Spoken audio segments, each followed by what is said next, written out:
I wanted to ask you about a scenario that I see happen a lot and actually happened to me quite a bit in my 30s in my dating life, because I was very much in that doing that corporate girl and being in that masculine energy a lot, and tended to feel comfortable presenting myself as this accomplished, successful, polished, professional woman. And I often found that I attracted men, or ended up in a relationship with men who were attracted to that, but the kind of dynamic was a little bit off. Like, I felt like I was always in control of the relationship and they never really stepped up. But one of the most important things that I wanted to ask you about is, in hindsight, I almost felt like they never really saw the softer, the side of me that, that really developed a true connection. It almost felt like a little bit of a superficial connection. What's happening there, do you think? Yeah, absolutely. Sorry, my cat Leo was just joining us. I don't know if you saw for a second, he loves to jump up and be involved when I'm making videos with other people. So yeah, absolutely. So did you find that you were attracting more feminine energy men who kind of needed you to take the lead and move things forward? Do I have that right?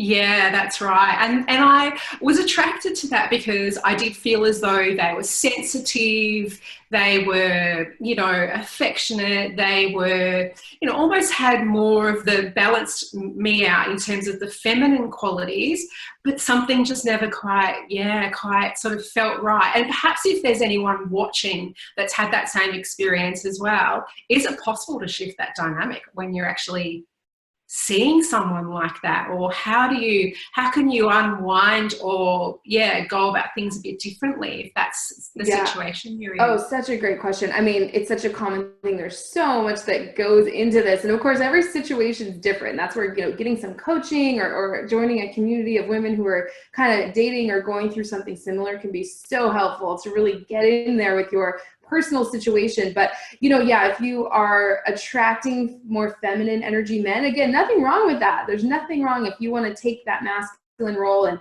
have a man who's kind of more softer and his feminine.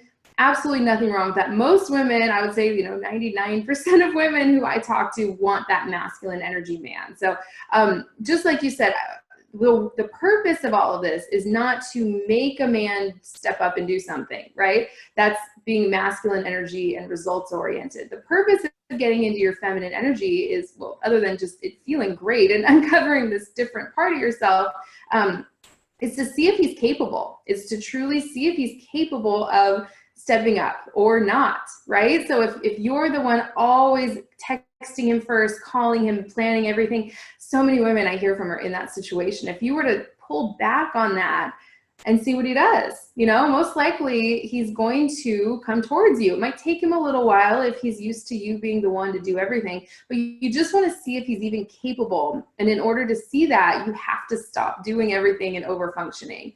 And the more you get into your feminine energy, the more you'll start attracting more masculine energy men who really like that and who want to take your feelings into account when they're planning and making decisions. Did you find that as well once you kind of made some shifts?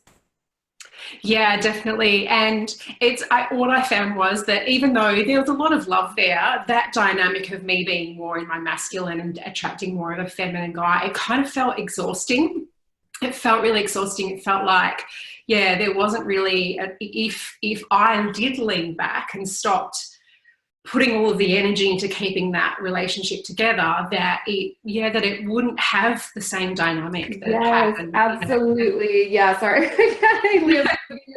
He wants to join in on the conversation. Yeah, I found that as well. Being in your masculine always, especially in relationships, is exhausting for us women, because this is my own personal opinion. Maybe, it goes against our nature as women to be that receiving energy. So if you're doing and doing and doing, and you're gonna kind of hit a wall at some point and kind of crash and burn, because first of all, you're gonna get really angry and resentful if the man doesn't give you what you want in return, right?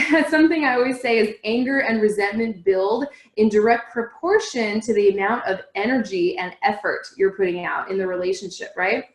So if you're putting out all this effort and doing everything, and the man doesn't behave the way you were kind of subtly hoping he would, or not so subtly hoping he would, you're going to get angry and resentful and feel disappointed and frustrated. There's no way around it, right? So yeah, the way out of this is to pull back on some of that effort and just see what he does.